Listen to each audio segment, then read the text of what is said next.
Hello friends, Radhe Radhe. તો આપ સૌનું અમારી ચેનલમાં હાર્દિક સ્વાગત છે. તો આજે આપણે બનાવવાના છીએ એકદમ હોટલ જેવો ટેસ્ટી, સ્વાદિષ્ટ અને સુગંધિત વેજીટેબલ પુલાવ. આ પુલાવ આપણે એક નવી ટ્રીકથી તૈયાર કરીશું, જેનો દરેક ચોખાનો દાણો એકદમ છૂટો તૈયાર થશે. તો આ વિડીયોને અંત સુધી જરૂરથી જોજો. અને આ વિડીયો જોતા પહેલાં અમારી ચેનલ સબસ્ક્રાઈબ ન કરી હોય તો પ્લીઝ પહેલાં સબસ્ક્રાઈબ કરી લો. અને હા, બેલ આઇકન જરૂરથી દબાવજો, તો તમને આવી નવી રેસીપી ઇઝીલી જોવા મળી જશે. તો ચલો હવે જલ્દીથી રેસીપી સ્ટાર્ટ કરીએ. સૌપ્રથમ મેં વેજીટેબલ કટ કરીને લીધા છે. એમાં થોડું ફુલાવર, થોડા ગાજર, એક નંગ જેવું બટાકું, થોડા લીલા વટાણા અને ફણસી, આ બધી જ વેજીટેબલને કટ કરી લીધા છે. હવે આપણે એક બાઉલ લઈ લઈએ. બાઉલની અંદર જે કટ કરેલા વેજીટેબલ છે એ બધા એડ કરી લઈશું. અને પાણી નાખીને 2 થી 3 પાણીમાં સરસ રીતે વેજીટેબલને વોશ કરી લઈએ. હવે વટાણા એડ કરી લઈએ. હવે પાણી નાખીને આપણે સરસ વોશ કરી લઈશું. આવી રીતે આપણે બધા વેજીટેબલને હાથની મદદથી વોશ કરી લઈએ. હવે જે આ પાણી છે આપણે એને પ્રોપર કાઢી લઈશું. આવી રીતે મેં 2 થી 3 પાણીમાં સરસ વોશ કરી લીધા છે વેજીટેબલને. હવે આપણે એક તપેલી લઈ લઈએ. તપેલીની અંદર આપણે બાસમતી લાંબા જે ચોખા આવે છે એ લેવાના છે. 2 કપ બાસમતી ચોખા એડ કરી લઈશું. હવે આ ચોખામાં પાણી નાખી દઈએ. અને આ ચોખાને પણ આપણે 2 થી 3 પાણીમાં સરસ રીતે વોશ કરી લઈશું, આવી રીતે હાથની મદદથી. હવે જે આ પાણી છે એને કાઢી લઈએ. આવી રીતે મેં 2 થી 3 પાણીમાં ચોખાને પણ વોશ કરી લીધા છે. હવે એની અંદર આપણે 1 ગ્લાસ પાણી નાખીશું અને ઉપરથી 1 ગ્લાસનું ચોથા ભાગનું પાણી એડ કરીએ.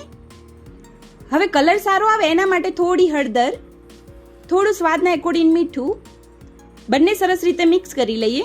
હવે આપણે નવી ટ્રીકથી વેજીટેબલ પણ બોઇલ થઈ જાય અને પુલાવના ભાત બોઇલ થઈ જાય એ ટ્રીક અપનાવીશું. એના માટે આપણે ગેસ ઉપર એક તપેલી મૂકી દઈએ. તપેલીની અંદર 2 થી 2.5 ગ્લાસ જેવું પાણી એડ કરીશું. હવે પાણી બોઇલ થઈ જાય પછી જે આપણે વેજીટેબલ કટ કરેલા છે એને એડ કરી લઈએ. હવે ઉપરથી થોડી ચપટી હળદર એડ કરીએ. સ્વાદના એકોર્ડિંગ મીઠું એડ કરી લઈએ. હવે સરસ રીતે વેજીટેબલમાં મિક્સ થઈ જાય એવી રીતે હલાવી લઈએ. હવે ઉપરથી આપણે કાણાવાળું આવું છીબું લઈ લેવાનું છે, એને મૂકી દઈએ. હવે જે પુલાવના ભાત તૈયાર કરવાના છે એ તપેલી મૂકી દઈશું. હવે ઉપરથી આને ઢાંકી દઈએ અને ધીમા ગેસ ઉપર આપણે 20 થી 25 મિનિટ માટે બોઇલ થવા મૂકી દઈએ. હવે 20 થી 25 મિનિટ જેવું થઈ ગયું છે તો ચેક કરી લઈએ.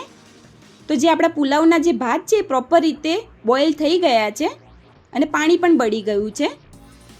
હવે આપણે જે વેજીટેબલ છે એ ચેક કરી લઈએ. તો હવે આપણા જે વેજીટેબલ છે એ પણ પ્રોપર રીતે સરસ બોઇલ થઈ ગયા છે અને બધા જ સરસ રીતે બોઇલ થયા છે. હવે આપણે આને પણ ઉતારી દઈએ. હવે આપણે એક બાઉલ લઈ લઈશું. બાઉલની અંદર જે પુલાવના ભાત બોઇલ કર્યા છે એને કાઢી લઈએ. અને આવી રીતે ચમચાની મદદથી હલકા હાથે ભાતને છૂટા કરી લઈશું. આવી રીતે હલકા હાથે છૂટા કરવાના છે. જો ભાર દઈશું તો જે પુલાવનો ભાતનો દાણો છે એ તૂટી જશે. આવી રીતે મેં બધા ભાત છૂટા કરી લીધા છે પ્રોપર રીતે. હવે આ ભાતને થોડી વાર માટે ઠંડા થવા દઈએ. ત્યાં સુધી આપણે પુલાવનો વઘાર કરીશું. એના માટે એક કઢાઈ લઈ લઈએ. કઢાઈની અંદર થોડું તેલ નાખીશું. હવે તેલ ગરમ થઈ જાય પછી થોડી રઈ, થોડું જીરું, થોડા આખા મસાલા નાખી દઈએ. તજનો ટુકડો, ચક્રફૂલ અને તમાલપત્ર. હવે થોડી હિંગ. હવે મેં 2 નંગ જેવી કટ કરીને ડુંગળી લીધી છે આવી મોટી સ્લાઇસમાં, એને એડ કરી લઈએ. હવે થોડી હળદર એડ કરીશું. હવે સરસ રીતે મિક્સ કરી લઈએ અને થોડી વાર માટે ટ્રાન્સપરન્ટ થાય ડુંગળી ત્યાં સુધી એને શેકાવા દઈએ. હવે જે આપણી ડુંગળી છે થોડી શેકાઈ ગઈ છે. હવે એની અંદર આપણે આદુ અને લસણની પેસ્ટ નાખી દઈશું, અડધી ચમચી. હવે આ પેસ્ટને પણ થોડી વાર માટે શેકાવા દઈએ. હવે જે આપણી ડુંગળી અને પેસ્ટ છે શેકાઈ ગઈ છે. હવે એની અંદર કેપ્સિકમ મરચાં કટ કરીને એડ કરીશું. 1 નંગ ટામેટું કટ કરીને એડ કરી લઈએ. હવે કેપ્સિકમ મરચાં અને ટામેટાને થોડી વાર માટે શેકાવા દઈએ જેથી સોફ્ટ થઈ જાય. હવે જે આપણા કેપ્સિકમ અને ટામેટા છે એ પણ સોફ્ટ થઈ ગયા છે. હવે એની અંદર સ્વાદ એકોર્ડિંગ મસાલા કરી લઈશું. થોડું લાલ મરચું પાવડર, થોડું ધાણા જીરું પાવડર, સ્વાદના એકોર્ડિંગ મીઠું. હવે ઉપરથી થોડો ગરમ મસાલો પાવડર એડ કરી લઈએ. હવે બધા જ મસાલાને સરસ રીતે મિક્સ કરી લઈએ. મીઠું જે આપણે સ્વાદના એકોર્ડિંગ જ એડ કરીશું, કારણ કે બધી વસ્તુમાં મીઠું એડ કર્યું છે એટલા માટે. હવે જે બોઇલ કરેલા વેજીટેબલ છે એને એડ કરી લઈએ. હવે વેજીટેબલને પણ હલકા હાથેથી સરસ રીતે મિક્સ કરી લઈએ, જેથી આપણા વેજીટેબલ છે એ તૂટી ના જાય. આવી રીતે બધા મસાલા ભળી જાય એવી રીતે આપણે વેજીટેબલને પ્રોપર બોઇલ કરી એડ કરી લેવાના છે. હવે જે આપણે વેજીટેબલ છે પ્રોપર રીતે મસાલાથી શેકાઈ ગયા છે. હવે થોડી વાર માટે એને શેકાવા દઈએ.